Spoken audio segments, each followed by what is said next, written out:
Hi, I'm Niall from the ECAI. I'm sitting here with Colin Creagh from a one-to-watch payments company, Klarna.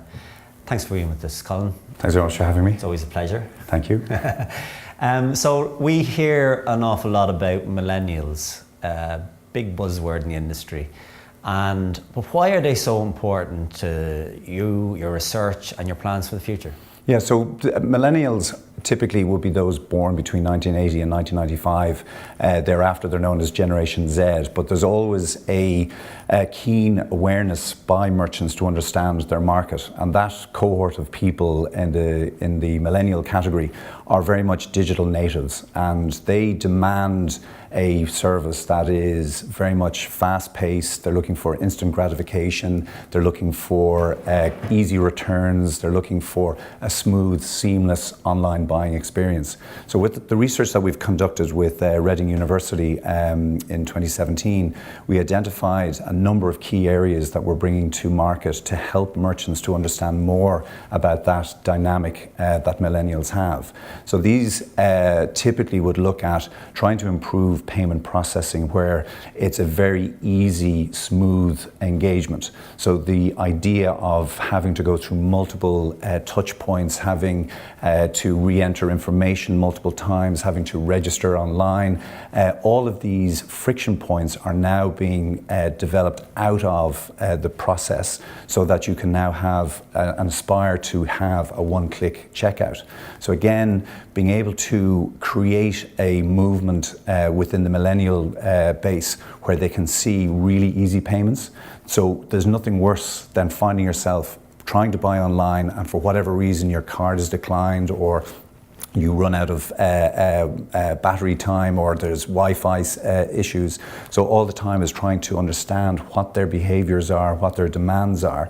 And with our solution and the advice that we're giving with merchants, we're helping them to create an amazing buying experience. So all the time it's about re-engaging with those customers, because the lifetime value of a customer is now so important.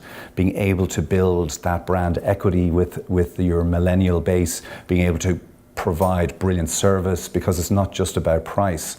It is important, but you need to have the ability to be able to delight customers, so they constantly come back to buy from you because they've had an amazing experience. And the effort that businesses go to at this point to try and acquire new customers, when you think of the marketing budget, when you think of the effort to really bring people through the funnel, it is so underwhelming then when they have an experience which doesn't meet their expectations, because they are finding it difficult to check out, to find the product that they want and then ultimately pay for it. So this idea of having a smooth payment process is really what we're about. So being able to take the friction out of payments. I think as well, like, so much success stories are down to where we have looked at millennials. We see that they want it a lot easier, and those companies have just boomed as a result. Absolutely, yeah. And certainly you'll see it with a lot of the pure plays, so the Boohoo's, the Misguided, Ego Shoes, etc., where they've actually learned from the experience of the more traditional retailers who have tried to improve their offline experience and bring that into an online world. But unfortunately it's very clunky, whereas you've other businesses now who are newer to market, who have had the advantage of those mistakes and starting to apply best practice and giving customers that world-class experience. And capturing the sale.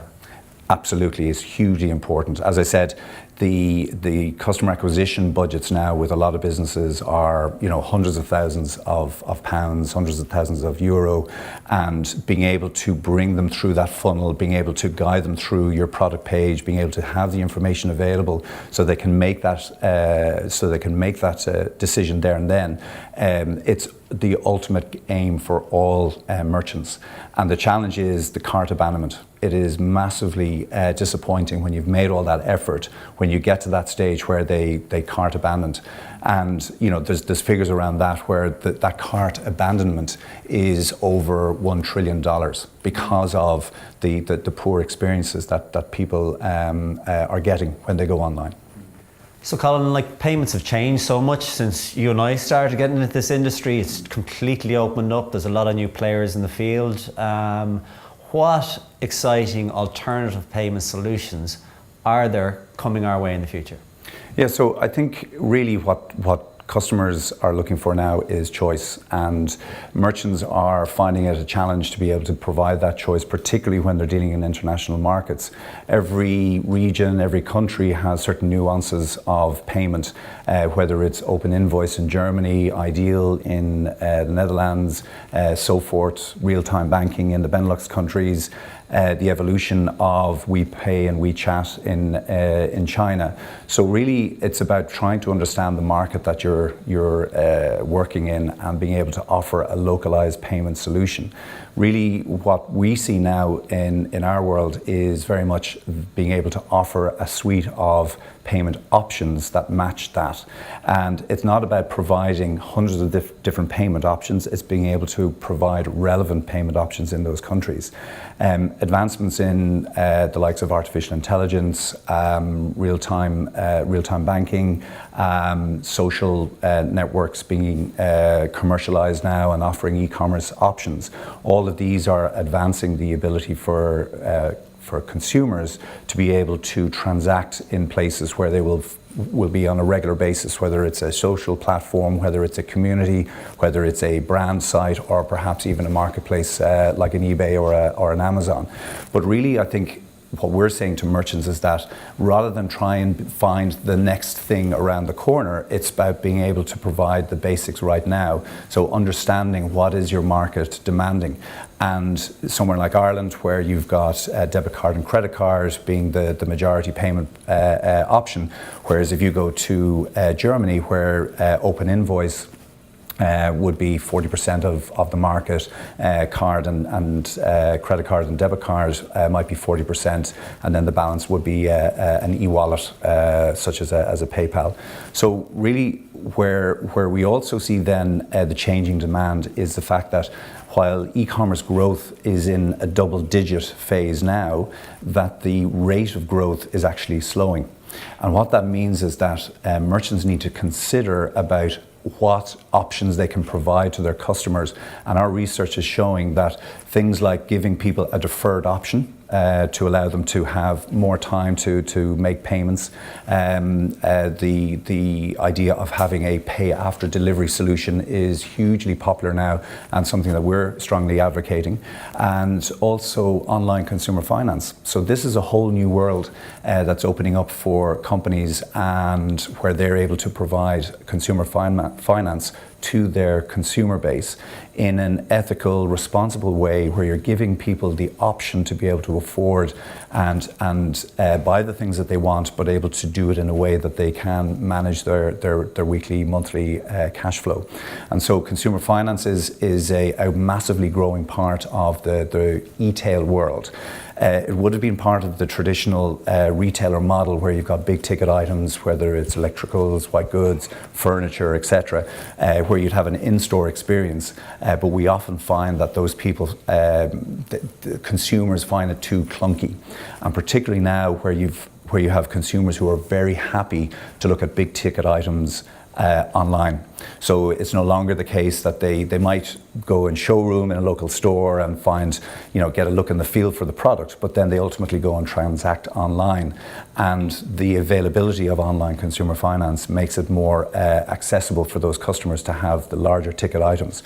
Obviously, then the merchant needs to be able to fulfill those. So again, it's all part of the wider, or the full consumer journey. So once you engage with the consumer online, once you give them the information that they want, and they're able to make an informed decision, that they can then have that choice to be able to pay using the method that's relevant to them. But certainly when you look at the bigger ticket items, that they can actually spread the payments out over 3, 6, 10, 12 months, etc. So again, you're engaging with an audience who in the past would not have necessarily come to you. So Colin, yeah, we're actually big advocates of giving the customer what they want, when they want it, where they want it. You see that in omni-channel, and payments is very exciting in terms of, as you say, the solutions that you've just talked about, and peer-to-peer message payments. Yeah. There's so many things coming down the road that it's we soon should be in a cashless society. Yes, it's interesting because the company I work for is originally founded in Stockholm in Sweden, and they are likely to be the first country in Europe to be cashless. And yet, while this is a positive move, there's still a sense of, well, do I still need control over my finances, and that there are issues around having treasuries being exposed from a security point of view, and to what extent they're protecting their economy. But I think all told, having a cashless transaction, being able to operate online with your finances, being able to monitor, control your weekly, monthly spend, I think is very important. And being able to have real-time access to your funds is very important, so that people feel in control of their buying ability. And interestingly, with the advent of one-click checkout, you'll see it with the likes of Stripe, with Amazon, with ourselves. It's interesting because it's almost too easy. So when you come to the point of this cognitive dissonance in relation to, should I have bought that? You know, that there is a question around the returns piece. So on the one hand, you want to make it as easy as possible for people to be able to buy. On the other hand, you want to be able to give them that peace of mind and security that it is the right decision for them to make.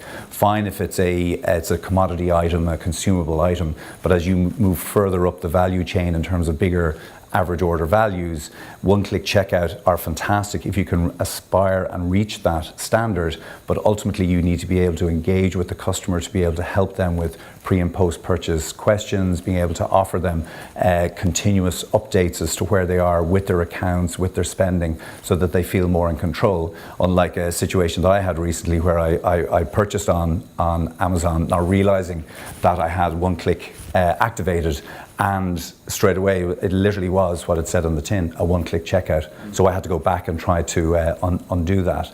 But in one sense, it showed just how far the market is coming now, and the fact that our consumer base now have extremely high demands. And when you think 10 years ago, the average attention span of somebody was 12 seconds, that's now down to 5 seconds.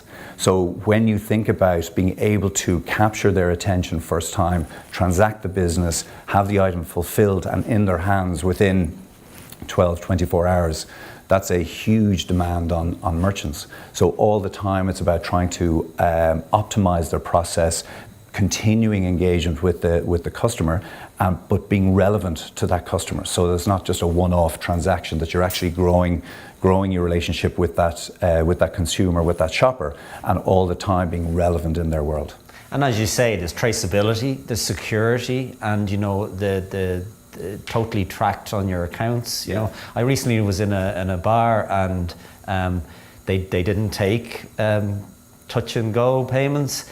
And they spent half their time saying, sorry, cash only, and the person, like, it's crazy. So, you know, definitely it makes our life easier. Yeah, absolutely. Yeah. So, Colin, have you any examples of companies that have payments at the heart of their e-commerce strategy and have built their strategy around the payment? Yeah, absolutely. I think I've seen a very good example with Halfords in the UK, and they would be known for their car accessories, their cycling accessories and equipment. And they're a very successful business. They've been able to blend their brick and mortar presence with their online presence. I think there's 90% of the UK population are within a 20-minute drive of a Halford store. So with that, then they're able to provide an online experience where 85% of their online orders are actually picked up in store. So they're a true click and collect operator. But in saying that, they're offering payment options within their checkout experience, which allows them to start the process online, but ultimately then, if there's a need or a drive to bring them in store, that they can actually complete the transaction in store.